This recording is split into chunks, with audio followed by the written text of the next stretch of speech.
수국을 배워보죠. 수국이란 수구 또는 수국에서 유래된 이름이라고 하며 옛 문헌에서는 자양화란 이름으로 나타나고 있죠. 냉담과 무정, 변심, 처녀의 꿈이 꽃말인 이 꽃은 색으로 토양의 pH를 확인할 수 있다고도 하는데요. 알칼리 토양에선 분홍색 꽃, 정상 토양에선 핑크색 꽃, 산성 토양에선 푸른색 꽃이라고 하는데 울릉도, 제주도 등 화산 토양은 산성이기 때문에 이곳의 수국은 주로 푸른색을 띈다고 하네요. 그럼 한번 배워보도록 하죠. 수국을 한번 그려보도록 하죠. 수국 그리기. 수국 그리기는요, 한자로는 이 원래 수놓을 수자이기도 하지만 잘 보면 요즘은 이렇게 좀 간단하게 쓰고요. 구자는 공구자를 씁니다. 워낙은 국으로 읽히지만 한자로는 수구화라고 하거든요. 수구 적 화법을 한번 알아보도록 하죠. 네. 첫 번째는 당연히 꽃을 그려야 되겠죠? 네. 꽃 그리기. 네. 꽃 그리는 법이 두 가지가 있습니다. 오늘은 이게 가장 중요할 건데, 꽃 그리기 첫 번째는 뭐가 있느냐면, 그렇죠. 구화법이 있습니다. 구화법으로 먼저 그려볼게요. 라인을 긋는 꽃을 통해서 한번 구화법으로 먼저 그려보죠. 자, 구화법으로 꽃을 그릴 때 중요한 점이 있습니다. 여러분들이 잘 알아두면 참 편리하게 응용을 할 수 있는데, 한번 이렇게 중심에 이렇게 꽃이 있다고 치면은요, 이렇게 중심에 이렇게 꽃이 있다고 치면, 여기에는 당연히 꽃잎이 이렇게 네 갈래로 이렇게 갈라집니다. 그런데 좌우로도 있을 수 있잖아요. 이렇게 좌우로. 좌우로는 약간 길어지죠. 꽃 화심이 이렇게 갈라집니다. 이렇게 갈라지고 이렇게 있습니다. 그리고 위로도 있을 수 있잖아요. 이렇게 위로 이런 식으로. 그다음 밑으로도 이렇게 있을 수 있고요. 야, 보면 중심을 통해서 점점 이것이 멀어지죠. 예를 들어 요 사이에 있으면 이렇게 잡고 이렇게 그린다는 얘기고요. 요 사이는 당연히 이렇게 찍어 놓고 이런 식입니다. 이 중심 부분은 좀 잎사귀가 이렇게 좀 넓고요. 위아래는 좀 낮다는 얘기죠. 이렇게 숨어 있고 이렇게 핀다는 얘기죠. 이렇게 사이사이에 이렇게 들어가서 이렇게 핀다는 얘기입니다. 이런 식으로 이렇게 사이사이에 이렇게 숨어서 이 방법과 원리를 알면 꽃 그리기가 좀 쉽죠. 이렇게 이런 식으로 이렇게 그리면 이 꽃 그리기가 쉽습니다. 물론 여기에 이렇게 해서 뭐가 있을까요? 그렇죠. 꽃 들어가는 꽃 줄기가 있겠죠? 이렇게 꽃 줄기가 이렇게 있을 겁니다. 이런 식으로. 그래, 이런 식으로 해서 여기에서 또 날 수도 있죠. 이런 식으로. 음, 음, 이런 식으로요. 이런 식이 되겠습니다.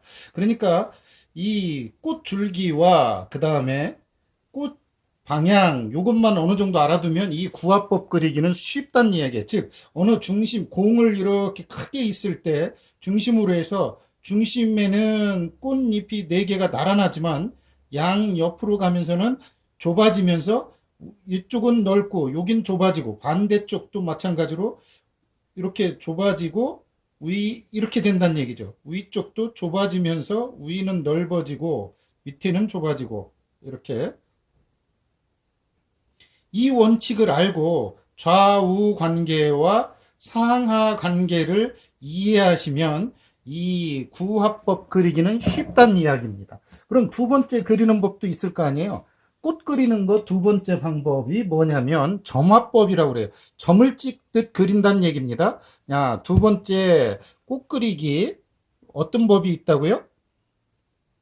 꽃 그리기 두 번째로는 그렇죠. 점화법. 점 찍듯이 꽃을 그려내는 법입니다. 점화법으로 그려보도록 하죠.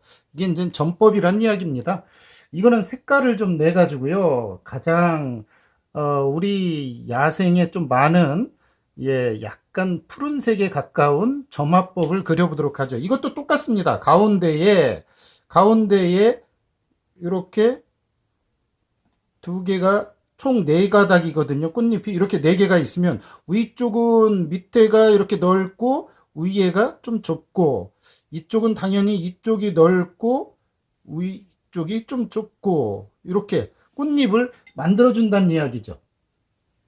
야, 이쪽은 당연히 이쪽이 좀 넓어요. 그리고 위가 좁고, 야, 이런 식이 되면 되죠. 그래 놓고 중간중간에는 이렇게 넣으면 됩니다. 이것이 점화법으로 꽃 그리는 법입니다. 이렇게. 음,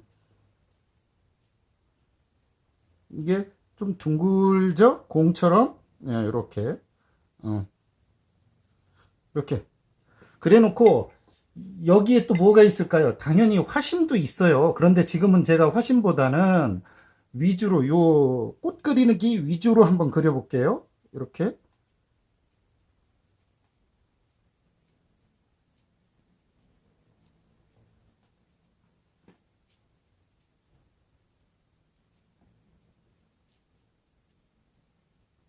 이렇게 해놓고 마찬가지로 여기에도 그렇죠. 화경, 꽃줄기가 있습니다.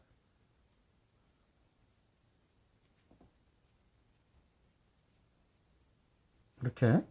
네, 그래 놓고 지금 이 안에 뭐가 있냐면 화심이 있어요. 여러분이 이게 좀 말려야 되는데 안 말랐지만 그대로 해보도록 할게요. 여기에 이렇게 요 가운데에 화심이 이렇게 있습니다. 야, 지금 이렇게 찍히는 거 보이나요? 네, 여러분이 좀 보일 거라고 생각합니다. 이렇게 화심이 있습니다. 예, 가운데에 이렇게 있다는 거죠.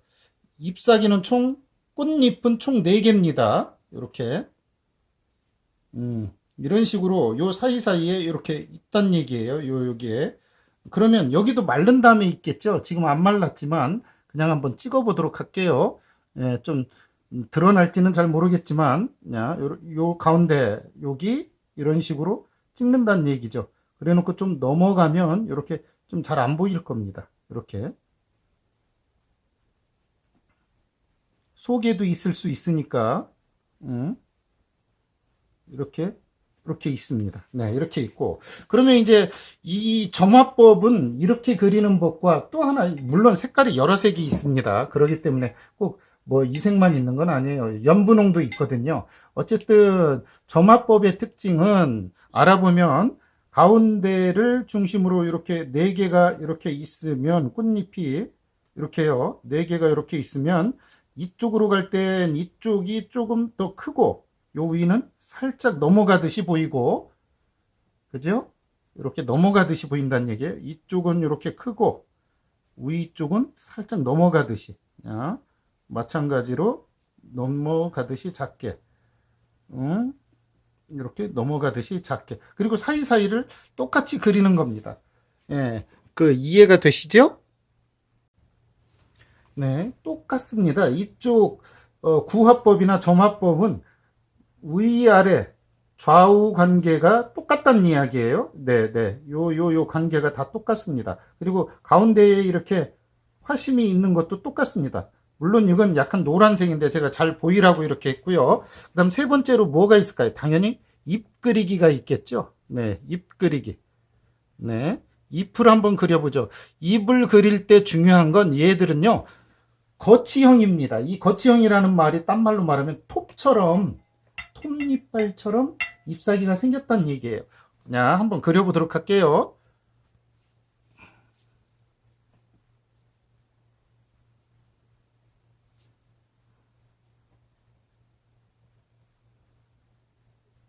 이런 식으로 여러분도 많이 봐왔을 겁니다.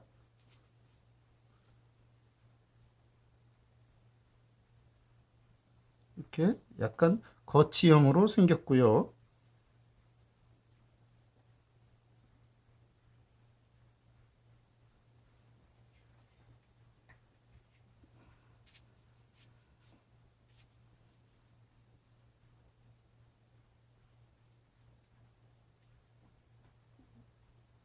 뭐 여러 개 겹쳐서 할 수도 있고 안 겹칠 수도 있고 이렇게 한 후에 당연히 여기에 인맥이 들어가겠죠. 인맥은 좀 마른 다음에 한다 치고요.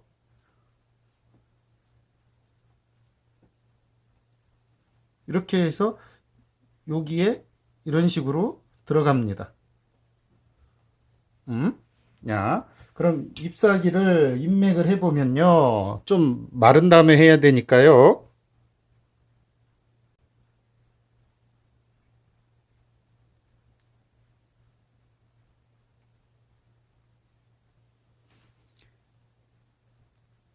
인맥을 좀 한번 해보도록 할까요? 인맥은 이렇게 가운데를 잡고 양 옆으로 이렇게 벌려줍니다. 네. 이렇게. 물론 지금 이게, 말라야 되는데 확연히 마르진 않았습니다. 이렇게 해놓고 이걸 알면 나중에 비파잎 그리기도 좀 수월하고요. 여러 가지 꽃잎 그리기가 좀 수월합니다. 꽃 잎사귀 그리기가 여러분들도 좀 해두고요. 여기에 이렇게 여기에 이렇게 톱날처럼 생긴 걸 톱거자에 예, 톱거자에 이치자라고 그래서 거치 형태라고 그럽니다. 예, 거치형 잎사귀 형이라는 얘기죠. 이 거치 즉 이렇게 톱니처럼 생겼다는 얘기예요. 잎사귀 형태가 요걸 꼭 알아두시고 이 수국을 그리면 좀 확연히 여러분들이 이해하실 수 있겠죠. 그럼 한번 완성작 그려보도록 하죠.